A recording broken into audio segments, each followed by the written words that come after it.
نازل کب ہوا؟ ہمارا چونکہ عام طور پر جو معمول ہے، ہم تو جو کرسچین ایرا ہے اس کے حوالے سے ہمارے ذہن کے اندر سارا حساب کتاب ہے، تو سن 610 عیسوی سے لے کر 632 عیسوی تک شمسی حساب سے 22 سالوں میں قرآن نازل ہوا ہے۔ 571 حضور کی ولادت کا سال ہے، 571 عیسوی۔ 610 میں آپ 39 سال کے ہوئے، لیکن قمری حساب سے 40 کے ہو چکے۔ 610 میں قرآن کی تنزیل شروع ہوئی اور 632 میں آپ کا انتقال ہوا۔ 22 برس زمانی اعتبار سے نقشہ ذہن میں رکھیے، اور اسے ہم اگر دوسرے حساب سے کہیں گے تو عام الفیل، وہ جو ابرہہ آیا تھا بیت اللہ کو ڈھانے کے لیے، وہ سال عربوں میں بہت مشہور ہو گیا تھا، اور وہی سال حضور کی ولادت کا ہے۔ تو عام الفیل ہی میں حضور کی ولادت ہوئی، لہذا 40 عام الفیل میں قرآن مجید کا نزول شروع ہوا، اور 11 ہجری تک یہ 23 برس بنتے ہیں قمری حساب سے۔ ایک رائے یہ بھی ہے کہ قرآن کا نزول 20 برس میں ہوا ہے، اور اس میں وضاحت یہ ہے کہ پہلے 3 سال اللہ تعالیٰ نے ایک فرشتے کو، حضرت اسرافیل علیہ السلام کو مامور کیا تھا حضور کی تعلیم پر۔ دنیاوی اعتبار سے حضور نے کوئی تعلیم حاصل نہیں کی، آپ امی تھے۔ آپ نے دنیاوی اعتبار سے کسی کے سامنے زانو تلمس طے نہیں کیا، کہیں کوئی تعلیم حاصل نہیں کی، کہیں کوئی تحصیل علم نہیں کی، لیکن اللہ تعالیٰ نے علمہ شدید القویٰ، اللہ تعالیٰ نے جو کچھ انہیں سکھایا ہے، جو علم انہیں عطا کیا ہے، تو ایک روایت یہ ہے کہ 3 برس تک، اور اس کے بعد پھر قرآن نازل ہونا شروع ہوا، تو 20 برس تک قرآن نازل ہوا۔ لیکن وہ لوگ بھی مانتے ہیں کہ سورہ علق کی آیتیں نازل ہو چکی تھی، پھر 3 برس کا وقفہ ہے۔ سورہ علق کی آیتیں کیا ہیں؟ جو پہلی وحی ہے، اقرأ بسم ربک الذی خلق، خلق الانسان من علق، اقرأ وربک الاکرم الذی علم بالقلم، علم الانسان ما لم یعلم۔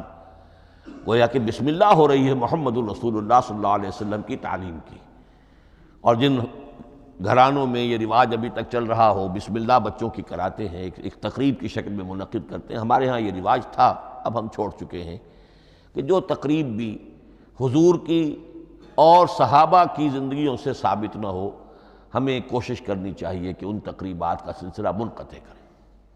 ما انا علیہ واصحابی، ہماری تقریبات جو ہیں وہ بس وہیں تک محدود رہنی چاہیے۔ بہرحال وہ جو ایک چلتی ہے روایت، 4 سال 4 مہینے 4 دن کا بچہ یا بچی ہو تو بسم اللہ یہی آیتیں پڑھی جاتی ہیں۔ پڑھ تو نہیں سکتا، انگلی رکھ کر پڑھانے والا کوئی عالم دین بیٹھ جاتا ہے سامنے، وہ نہا دھو کر بچہ یا بچی بیٹھی ہوئی ہے، اور اس کو اقرأ بسم ربک الذی خلق، خلق الانسان من علق، اقرأ وربک الاکرم الذی علم بالقلم، علم الانسان ما لم یعلم۔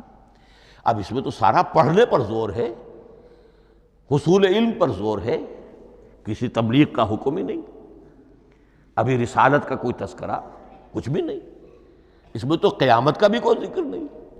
اب اس کے بعد روایت یہ ہے کہ 3 برس تک پھر حضرت اسرافیل دن رات حضور کے ساتھ رہے ہیں اور آپ کی تعلیم ہوئی ہے، اور پھر 3 برس کے بعد پھر وحی کا سلسلہ شروع ہوا ہے، واللہ عالم۔ لیکن یہ کہ جب سورہ اقرا نازل ہو چکی ہے، اس کی 5 آیتیں، تو وہ 3 برس بھی اس کا وقفہ شمار ہوں گے، زمانہ نزول پھر وہی 23 برس رہے گا۔ اسی کے ساتھ میں نے عرض کیا تھا کہ دوسری بات یہ، کہاں نازل ہوا قرآن؟ ایک لفظ میں تو یہ سمجھ لیجئے یہ حجاز میں نازل ہوا۔ حجاز جزیرہ نماء عرب کا ایک خاص حصہ ہے، پہاڑی سلسلہ، یوں سمجھ لیجئے، اس کو ذہن میں رکھیے۔ جزیرہ نماء عرب جو ہے وہ شمال سے جنوب کی طرف چوڑا ہوتا جاتا ہے، شمال میں شام اور عراق کی طرف جاتا ہے تو وہ تنگ ہے، پھر نیچے چوڑا ہو رہا ہے۔ اس کا جو مغربی ساحل ہے، جس پر جدہ کی بندرگاہ بھی ہے، ینبو کی بھی ہے، اس کے کہیں وہ ایک میدان شروع ہوتا ہے ساحل سے، کہیں وہ بہت مختصر ہے، کہیں خاصا چوڑا ہے، اس کو کہتے ہیں تہامہ۔ پھر ایک پہاڑی سلسلہ ہے، اس کو کہتے ہیں حجاز۔ یہ پہاڑی سلسلہ جو ہے اس کے بعد جو ہے وہ نجد کہلاتا ہے، وہ سطح مرتفع ہے، پلیشو۔ تو یہ تین حصے ہیں جزیرہ نما عرب کے جغرافیائی اعتبار سے، اور حجاز کہتے بھی ہیں پردے کو، حاجزن، پردہ جو دو چیزوں کے درمیان حائل ہو جائے۔ تو یوں سمجھیے کہ یہ فلیٹ ہے نجد کا، اور یہ فلیٹ ہے میدان، یہ ہے تہامہ کا، اور درمیان میں یہ پہاڑی سلسلہ کھڑا، یہ گویا کہ ان دونوں کو جدا کر رہا، یہ حجاز ہے۔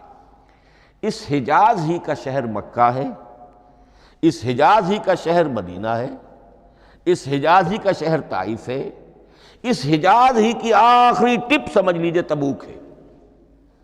تو حضور صلی اللہ علیہ وسلم کی پوری زندگی آغاز وحی کے بعد سے لے کر وہ اسی علاقے کے اندر، پہلے آپ مکے میں تھے، قرآن مجید کی جو صورتیں اس دور میں نازل ہوئیں یا آیتیں نازل وہ مکیات کہلاتی ہیں۔ پھر آپ نے ہجرت کی، اور ہجرت کر کے جب آپ جا رہے تھے اس دوران میں بھی کچھ قرآن نازل ہوا اثناء ہجرت میں۔ پھر آپ مدینہ تشریف فرما ہوئے، اب وہ ہم کہتے ہیں مدنی قرآن، لیکن مدنی قرآن سارا مدینہ میں نازل نہیں ہوا۔ آپ کبھی جا رہے کسی مہم پر، کسی جنگ کے لیے، غزوہ بدر کے لیے آ گئے ہیں، تو وہاں جو آیات نازل ہو رہی ہیں وہ مدینہ میں تو نہیں ہو رہی۔ براڈ تقسیم تو یہی ہے، مکی مدنی۔ ہجرت سے قبل جو کچھ نازل ہوا وہ مکی، ہجرت کے بعد جو کچھ نازل ہوا وہ مدنی۔ لیکن صرف مدنی کہنا صحیح نہیں ہے۔ اثناء سفر تبوک، اتنا طویل سفر ہے آپ کا، اس کے دوران آتے جاتے قرآن نازل ہوتا رہا۔ لیکن یہ بات نوٹ کر لیجئے کہ پورا قرآن حجاز ہی میں نازل ہوا ہے۔ یہ تمام شہر، یہ تمام علاقہ حجاز کہلاتا ہے۔